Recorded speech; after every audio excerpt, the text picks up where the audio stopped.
मैं नशे का घोर विरोधी हूँ, व्यसन का विरोधी हूँ, पर यहाँ जो मंडली बना के आप अफीम डोडा पी रहे हो, इसका क्या संदेश देना चाहते हो? ईमानदारी से आप बताना कि इस प्रकार से धर्म सभा जमी हो, धार्मिक आयोजन होता हो, भगवान की प्राण प्रतिष्ठा का कार्य होता हो, अगर उसमें हम लोग अच्छा संकल्प नहीं करेंगे तो अच्छे संकल्प कहाँ करेंगे? अगर ऐसे अवसरों पर हम अच्छे कार्य नहीं करेंगे, ऐसे अवसरों पर बुराइयों को नहीं छोड़ेंगे, अच्छाइयों को ग्रहण नहीं करेंगे, तो करेंगे कहाँ पर? यह आप बताइए। आप 36 वर्ण यहाँ पर विराजी हो, घोंट घोंट के खूब पी रहे हो, गाड़ गाड़ के खूब पी रहे हो, उससे हम समाज को किस दिशा में ले जाना चाहते हैं? हम क्या भला करना चाहते हैं?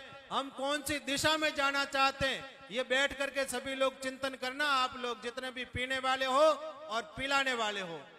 सज्जनों, मेरी आपसे प्रार्थना है कि आप एक पहल करिएगा कि जहां भी धार्मिक आयोजन होता होगा वहां पर नशा का कोई व्यवस्था नहीं रहेगी।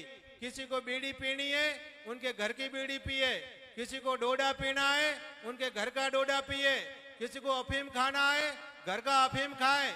यहाँ पर आपने धर्मादा दिया है, अगर धर्मादा के पैसों को आप नशे में लगाओगे तो देने वाला भी अपराधी बनेगा और खाने वाला भी अपराधी बनेगा और खिलाने वाला भी अपराधी बनेगा। ये मेरी बात नहीं कह रहा हूँ, ये मैं शास्त्र की बात कह रहा हूँ। सज्जनों, क्यों ऐसा आप कर रहे हो? जहाँ दिया जाता है वहां से कभी खाया पिया नहीं जाता। आप अपनी बेटी का ब्याह करते हो, वहां जाकर के आप पानी भी नहीं पीते हो, भोजन भी नहीं करते हो, क्योंकि बेटी दी है, वहां पर भोजन नहीं करेंगे, पानी नहीं पिएंगे। आपने यहाँ पर धर्मादा दिया और धर्मादा का अफीम पी जाते हो, धर्मादा का डोडा पी जाते हो, धर्मादा की बीड़ी पीते हो, धर्मादा का गुटखा खाते हो, तो उससे क्या लाभ होने वाला है? शायद मुझे लगे कोई लाभ नहीं होने वाला है। उल्टे खाने पीने वाले भी अपराधी बनेंगे और खिलाने वाले भी अपराधी बनेंगे। इसलिए मेरी आपसे प्रार्थना है, जहाँ सभा होवे, जहाँ कभी कोई भी, अब तो हो गया आयोजन, आज तो संपन्नता की ओर है, आगे कभी भी कहीं भी धार्मिक आयोजन होता हो, प्राण प्रतिष्ठा होती हो, वहां पर सभी लोग बैठ करके निर्णय करिएगा कि हमारे वहां पर कोई नशा नहीं चलेगा। आप इतने सुंदर स्थान में बैठे हो, माता जी की आज प्राण प्रतिष्ठा हुई है, 7 दिन भागवत जी की कथा हुई है, यहाँ बैठ करके बेड़ियां फूंकते हैं, यहाँ बैठ करके होका पीते हो, यहाँ बैठ करके अफीम गल गल के पी रहे हो, डोडा घोल घोल के पी रहे हो। इससे क्या संदेश देना चाहते हो सनातन धर्म को? अगर आप वास्तव में सनातन धर्म को मानने वाले हो, अपने आप को हिंदू कहते हो, अपने आप को सनातन धर्मी कहते हो, तो फिर आपको एक कठोर निर्णय लेना होगा। आज नहीं तो कल पर लेना तो पड़ेगा। क्यों नहीं लेते हो? आपको देख देख करके हमारे जैसे युवा लोग हैं, वो भी यहाँ आकर के अफीम पीना सीखेंगे, वो यहाँ आकर के डोडा पीना सीखेंगे, यहाँ आकर के बीड़ी पीना सीखेंगे। हम बच्चों के सामने डोडा पीते हैं, हम बच्चों के सामने अफीम पीते हैं, हम बच्चों के सामने बीड़ी पीते हैं, हम बच्चों के सामने गुटखा खाते हैं। बड़े होकर के वो भी वैसा सीखेंगे। अगर आने वाली पीढ़ी का भला चाहते हो तो इनसे आप दूर हो जाइए।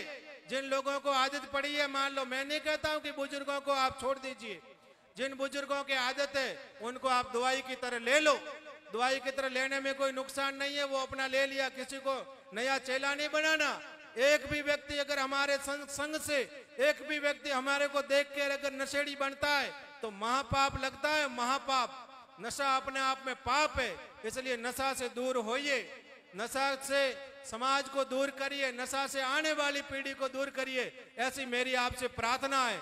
मैं तो साधु होने के नाते आपसे प्रार्थना कर सकता हूँ, साधु होने के नाते आपसे निवेदन कर सकता हूँ, पर करना न करना तो आपकी मर्जी है, मानना न मानना तो आपकी मर्जी है। मेरे पास में कोई ऐसा कानून नहीं है कि मैं कहूँ कि नहीं ऐसा करोगे तो हम ऐसा कर देंगे, ऐसा नहीं करोगे तो ऐसा कर देंगे, पर आपको करना चाहिए। आप सब अगवा लोग हो, अगवा लोगों की जिम्मेदारी बनती है।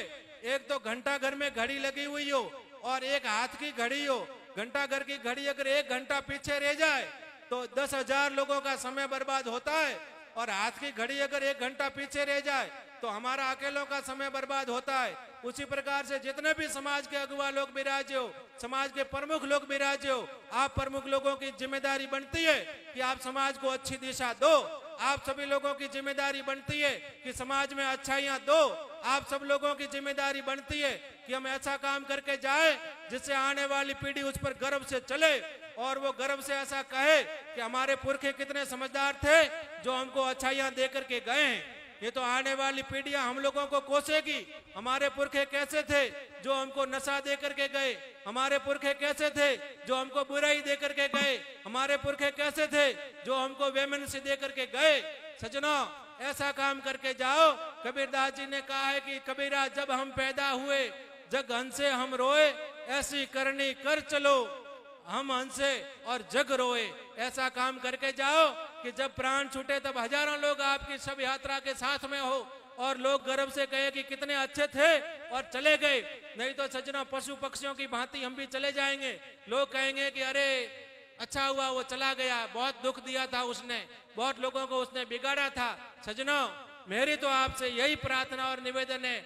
आज धार्मिक आयोजन है, माता जी, शिव जी और हनुमान जी की प्रतिष्ठा का दिन है। इस अवसर पर आप एक अच्छा संकल्प करके जाइएगा कि आगे भविष्य में कभी भी धार्मिक आयोजन होगा वहां पर नशा पता का बिल्कुल कोई व्यवस्था नहीं रखेंगे। जिनको पीना होगा घर का पी लेंगे, संस्था की ओर से नहीं रखेंगे। और इस प्रकार से महिमा मंडन करके नहीं लेंगे। ऐसा प्रण करके जाओगे तो माता जी भी आपको आशीर्वाद देगी, भगवान शंकर आपको आशीर्वाद देंगे, हनुमान जी आपके ऊपर प्रसन्न होंगे, आने वाली पीढ़ी आपको आशीर्वाद देगी। यही कामना करते हुए अपनी वाणी को भगवान के चरणों में अर्पित करता हूं। जो कुछ कड़वा कहा हो वो साधु होने के नाते कहा है। मेरा आपके ऊपर अधिकार बनता है, मेरा आपके ऊपर कर्तव्य बनता है कि साधु होकर के अगर मैं आपको सही बात नहीं कहूंगा, बाकी सब गीली चुपड़ी बातों कहेंगे, उनको वोट लेना है। मुझे कोई आपका वोट नहीं लेना, मुझे आपसे दक्षिणा भी नहीं चाहिए, मुझे आप प्रणाम भी मत करना, मेरा आप सम्मान भी मत करना।